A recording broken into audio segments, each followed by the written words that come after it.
Hello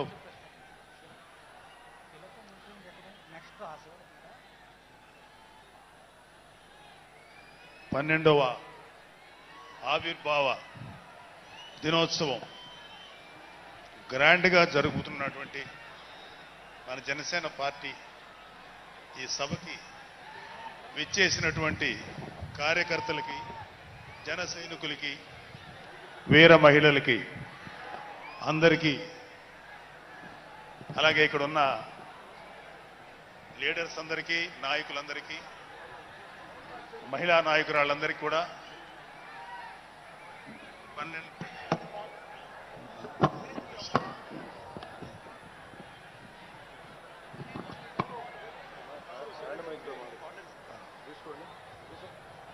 12వ Janasena ఆవిర్భావ దినోత్సవ శుభాకాంక్షలు తెలియజేస్తున్నాను.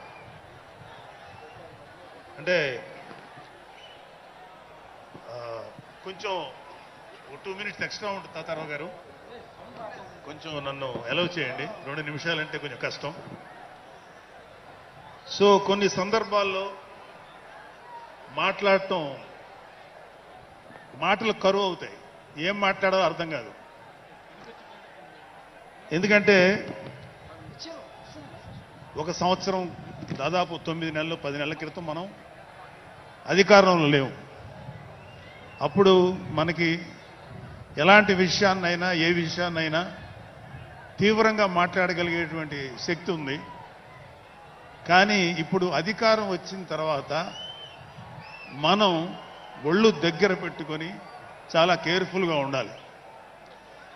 అలా ఒళ్ళు దగ్గర పెట్టుకోకుండా నోటికొచ్చినట్లు మాట్లాడితే ఏం జరుగుతుందో మనందరం కళ్ళారా చూస్తున్నాం. ఇవాళ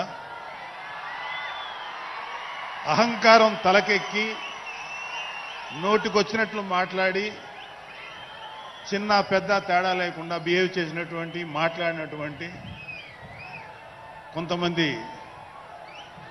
ప్రతిపక్ష అని చెప్పలేములేండి, ప్రతిపక్షం లేదు కదా, నాయకులకి ఏం జరిగిందో తెలుసుకున్నాం. కాబట్టి ప్రతి మాట ఆచితూచి మాట్లాడాలి. సో అందుకని కొంచెం అది కూడా కాకుండా మేమందరం కూడా మాకు కొన్ని లిమిటేషన్స్ ఉన్నాయి. మన ప్రెసిడెంట్ గారు ఏమాత్రం ఒక మాట తేడాగా మాట్లాడినా ఒక ఏ విధంగానూ స్పేర్ చేయనటువంటి వ్యక్తి, ఒక డిసిప్లైన్డ్ లీడర్ ఆయన.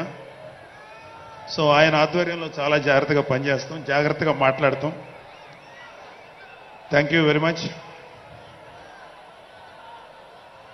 అసలు ఒక 12 సంవత్సరాల కాలం